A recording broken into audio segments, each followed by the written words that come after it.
Good evening. And remember, strap yourselves in.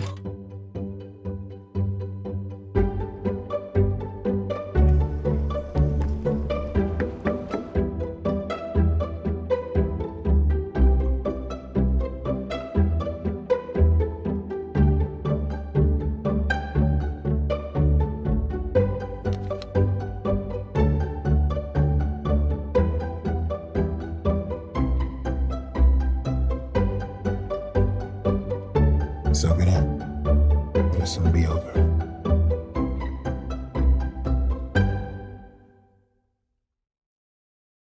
There we go. Hi, so Brian and Heather, you guys made Make Me Famous. Yes. We're completely excited about being at Revelation. It's our international premiere too. That's right. Fantastic. So what I want to do is I just want to ask you a bit about the film and how you went about making it and so on. But I guess the most obvious question is, how did you find out about the painter, Edward Brzezinski? I mean, it's not like, he's not famous. So how did you know about him? Well, I'm an actor. Actually, Heather is too. Heather was on Broadway for many years in Wicked. And I've been in numerous projects. I went to Juilliard and studied theater and all that. But sometimes, I'm out of work. And so I was in one of my in-between states, and I had met a waiter who I was working with, and I was talking about the 1980s New York City art scene, and I was reading books about it. I was really psyched about it. And he said, Lenny Kisco is his name. He said that he had collected one artist throughout the 80s, and that I should come look at this art. And the way he talked about it was so passionate that I decided to go check it out. And when I saw the art, I was completely blown away. But he had paintings on every surface of his apartment. Like it was kind of like a Gollum or something with the ring. And I was amazed by the work, but I hadn't heard of the artist at all. And so then I started to think, well, how come someone this talented, no one knows who it is? And I could kind of relate to that feeling, because as an actor, sometimes I wonder how much of an effect I'm really having, especially as I go from one thing to the next. And it's not in my control. So then when I researched this guy, and Heather got into it with me, we just found all these like incredible stories about him. And the artists, a lot of the artists from the era, they're still alive, and they were still showing, and we would go to their showings and we would ask about Edward, and they would just be flabbergasted because they hadn't thought about him in years. So that's how that got started. Right. So you said they were flabbergasted. I mean, so what was it like when you sit down with someone who's at the peak of their career, or their career's grown since the 80s, and you ask them about someone who, as you say, they've often forgotten about, or isn't in the front of their memory? So what was that like? I mean, how did they respond when you actually sat them down in front of the camera? Well, a lot of them are really sick of talking about Keith Haring and Basquiat and all the famous guys, only because that's all they ever get asked about. So they were actually delighted, most of them, to talk about Edward, especially as Edward had come to see most of their shows and things like that, and had supported them, even though he tended to hand out flyers for his own show when he was there. But I think that part of the reason why they opened up so much was because they didn't feel threatened by Edward having some famous, being more famous than them. And it took them back. It made them remember, and they enjoyed that. And so that's how that happened. Yeah. So when you started talking to them and get them to record and stuff, how did you select which stories to bring forward? How did you? Because I mean, you're writing a history that hasn't been written before.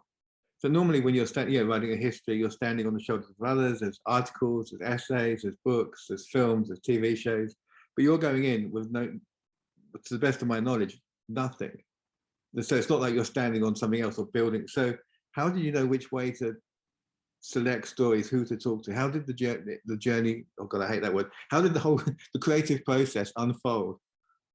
Well, it's actually a good word, journey, because we took a 3 or 4 years of journey to find out everything that we could about Edward, and there were so many different aspects of Edward that were fascinating, but what we latched on to was that Edward had an obituary, and when we checked the master death file, he wasn't on it.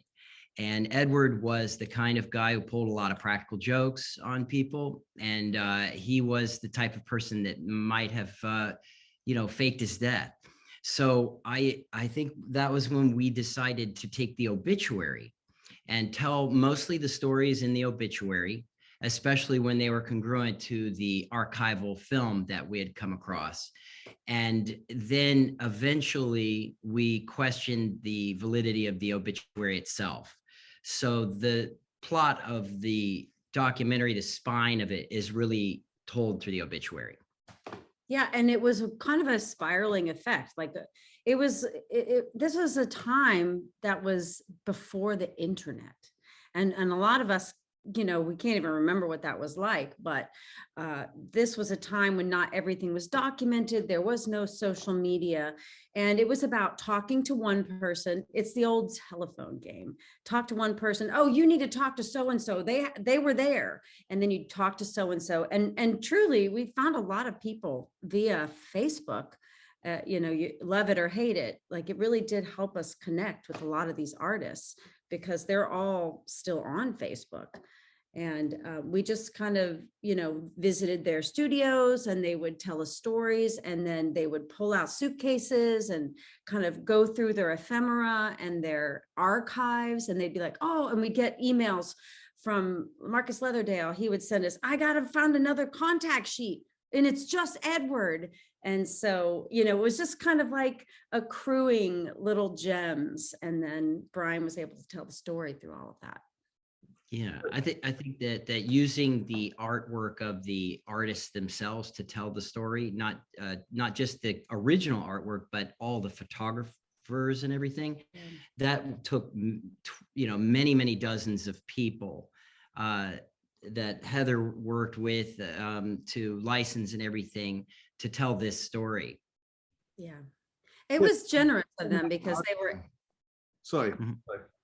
No, they really were generous with their archives. And there were a lot of people that, like Andy Warhol's, foundation, they gave us a friends and family discount, they saw the value in bringing up and focusing on just the group and the creativity and an unknown striving artist, an underdog.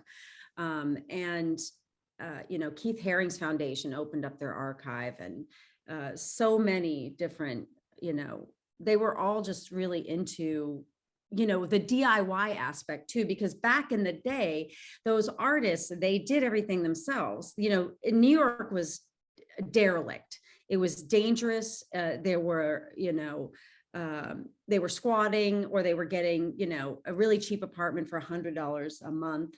And, they were doing everything themselves. One person would start a gallery, the other person would, start a performance space, and okay, we're going to all put on a show, and we're going to all put on it's going to be gallery week, and we're going to get these people down here, and we're going to go through the trash and get things and paint on it. And so I think they really did kind of,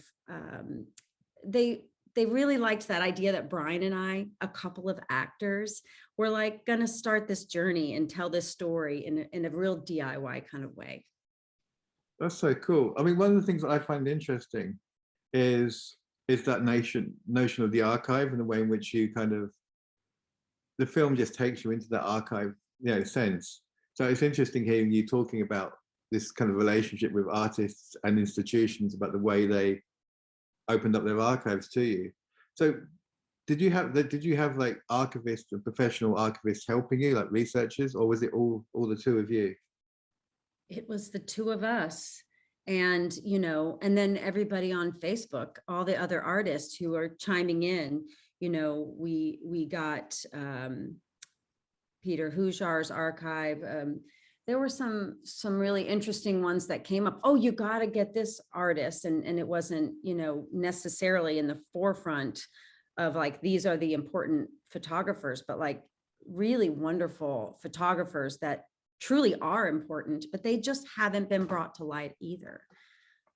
So it's become kind of a time capsule of art. You know, it's just right there, and it's 600 plus images and artwork, just telling the story. Given that the nature of the story, you know, the unknown artist, the obituary, people opening up for you, what kind of responsibility do you feel now? You know, like you've told Edward's story, and I mean, that must have a weight on you, that, you know. It is. It's also been very gratifying. When we started this project, there were a few articles about Edward online, and now I was just looking the other day, and there's at least 12 pages on his Google, you know, and that's just if you type Edward Brzezinski artist. But this group of artists and historians, they expect you to tell the truth. And one of the things that a lot of them stressed was, please, you know, don't exaggerate. You know, that true stories are going to really show who this person was. So that's why I think there's so many different dimensions that Edward is shown, as well as him being a good reflection for the Lower East Side itself, as an archetype artist of the time.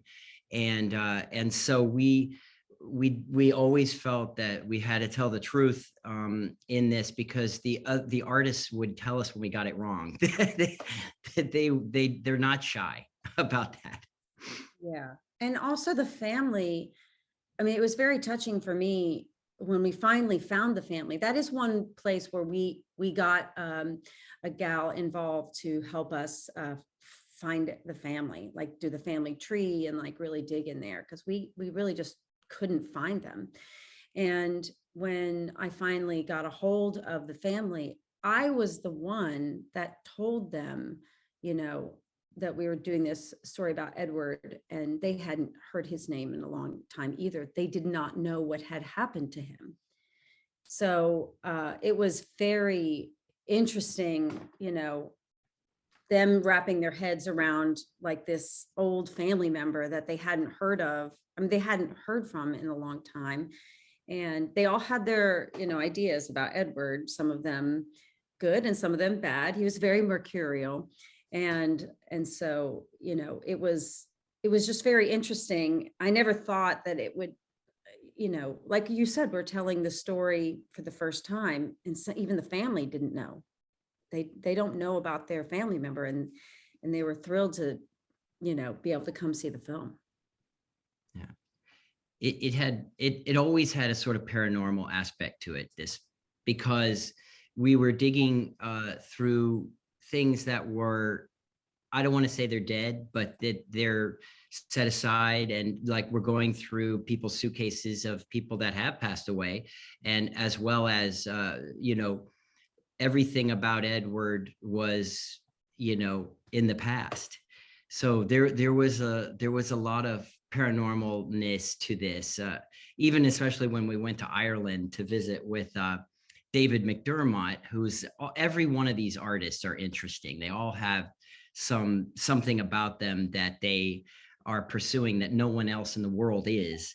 But David explores time, and his whole journey as an artist is basically like, if you spend time with him, you start to wonder what's going on in the world. You know, yeah, the paranormal aspect of it, though, in Ireland came through there too, where Who tell the story? Well, well, I saw my first ghost when we were in Ireland. I don't know if it were, I don't know if I was duped by the artist or not though. But he told me there was a man in black that the kids all see in this. He was staying in this big giant home. It was the Guinness estate. Right. It's an estate that he was living in. And anyway, we were coming in late one night and I saw a man in black standing in the window. And anyway, when I ran inside, I told the artist about it, and I couldn't tell if he had done it or not. Maybe he had run up to the window. But this is the kind of fun that we had all kinds of fun making this. That didn't get in the movie as well. That's well, it's DVD extras. Yeah, exactly. Now, as you're both actors, you said. Yes. So, as actors, what do you think you're bringing to a documentary? What do you think that somebody in inverted commas, a documentarian wouldn't necessarily have? Do you think you brought something different to a documentary in your approach to filmmaking? Well, initially, I think the fearlessness. I mean, we thought, well, we like documentaries. How hard could it be? Fast forward, 8 years later. But I think because we're both performers, laying out the story and looking for the things in the story that would be entertaining to us if we were perhaps seeing it in the theater. And when we've seen this movie along with people, like a large group of people, they tend to laugh along with the movie in the same way that they might at a theater show. And I think that element is something where we're very confident storytellers. And especially because our whole career is always searching in a script to see where a story, where it diverts because it needs to divert, because eventually you're trying to arrive at a certain place, for the story to evolve. And I think that was one element that served us well as being able to communicate very well with the other artists. And to help them feel more comfortable up there. We know a few tricks about that. Yeah. To make people feel comfortable. That's a very important element when you are interviewing someone, that they are comfortable. Yeah. So, and as working together, how was that? How was the experience of working together for 8 years on this project? Well, it was mostly amazing because, we got to appreciate what each other brings to the table. Brian has this creative brain that shoots off in all different, he thinks all things creative all the time, but he cannot think about administrative things. And as a producer, I was kind of always that kind of type A personality anyway, dealing with things, problem solving. And so I was able to kind of just make sure whatever he wanted to get done, and give him parameters that needed to be there, got done. And so I think we just complemented each other. Luckily. It's mostly romantic adventure to take together, but you don't get to leave it. You don't get to leave it at the office because we're married. So, yeah. But we've had a lot of fun with this, and that's why we intend to do it again with someone else. Yeah. Oh, can I ask who, or is that a secret? It's not a secret, except for the fact that we don't have the funding for it. We've been researching it in earnest about another artist named Sing-Kwang Chi. He was a performative photographer from the same era. He documented Keith Haring's career very diligently from when he was in college all the way till he passed away. But Kwang Chi was also an incredible artist himself, who made mysterious, perfect, I would think. He perfected the selfie, but that's probably just the smallest bit that I can give about him. But he's a mysterious, incredible artist and who's underappreciated, and we want to bring him forward. We like artists. No, that's great. I mean, I think these stories need to be told, and I think that, you know, when we look back at history and we see these figures who aren't necessarily the ones in the front, I find that really interesting. You know, this kind of what else was happening. You know, it kind of helps shape, I guess, help shape your knowledge of a scene or a community or an era or whatever. So, you know, Yes. Yes, that's exactly the intent of the movie. And as two people who didn't experience in real life, like we weren't here during the 80s. So we're seeing everything from a very far point of view. And I think that that's a good time to bring forward someone who's lesser known, so that you can explore the era and not get lost in one personality that everyone already knows. Yeah. And also, you know, as performers, we know this. This is our lives. Like, you know, you move to New York and you, oh, I'm going to make it. And you, or even artists, you know, I'm going to make it. And you try and you go and you do all the things you're supposed to do. And, you know, this is a very kind of all encompassing, what do you call it? It's theme is for artists, you know, does my life mean anything? Just because I'm creative and I, you know, even if you're an architect or, you know, a landscape designer or a graphic artist, you know, and you're toiling away and you're doing, you know, things that pay the bills. Does it mean something? Like your art, can it impact somebody? And that was really something that Brian wanted to explore in this film, is that, you know, maybe you don't have to be famous for your art to touch another person.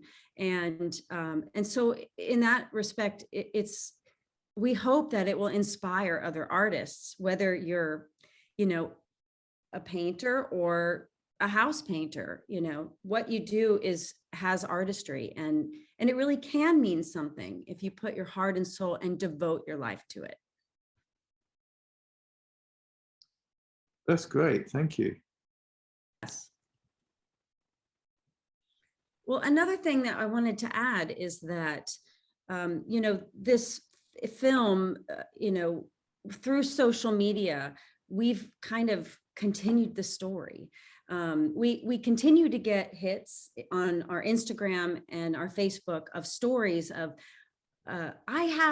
we've met several collectors of Edward's, and I found, you know, one of his paintings on the street in front of a pizza shop, and then they tell you this whole story and they relive this story and how they brought this painting in. They didn't know who Edward Brzezinski was, and now through our Instagram or our Facebook, they found a little more information about him, and then we get more information, and we continue to learn about not only Edward, but also other artists. So on our Instagram, we're able to kind of look at some of the other artists in a post or a story. And that is at Make Me Famous Movie on both Instagram and Facebook. And then on Twitter, it's at Famous Art Doc.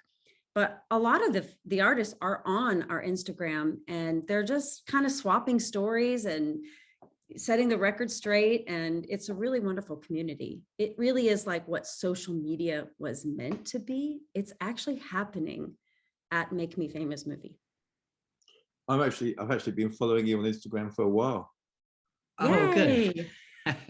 Well, you've been following me as well, actually. So, there you Oh, go. yes. I think I was an early follower. But no, Okay. that's kind of right. I mean, the social media thing as a way to exchange and share information and gain knowledge and learn and, you know, collaborate is really important. I mean, you know.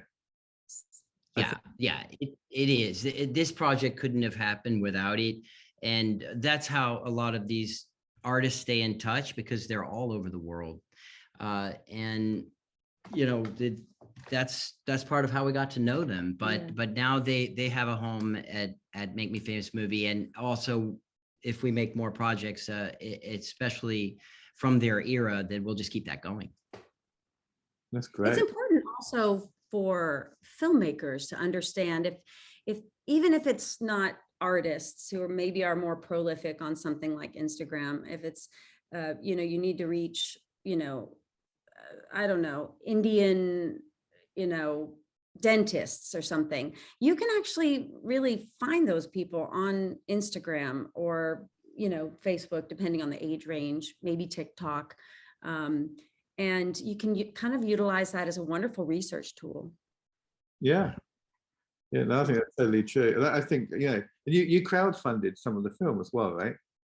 No, we produced this movie ourselves, other than a few donors that we had with Gotham, and we won a few grants along the way. So we have a fiscal sponsor, and we did get some, you know, grant, some donations, because we can take tax deductible donations, which is wonderful tool also for filmmakers, indie filmmakers. But yeah, we got a grant from the New York State Council of the Arts, and But we never crowdfunded, but we yeah. we just you know, I did waiter jobs and she did Broadway. Broadway pays And that's really how we did. good. Yeah.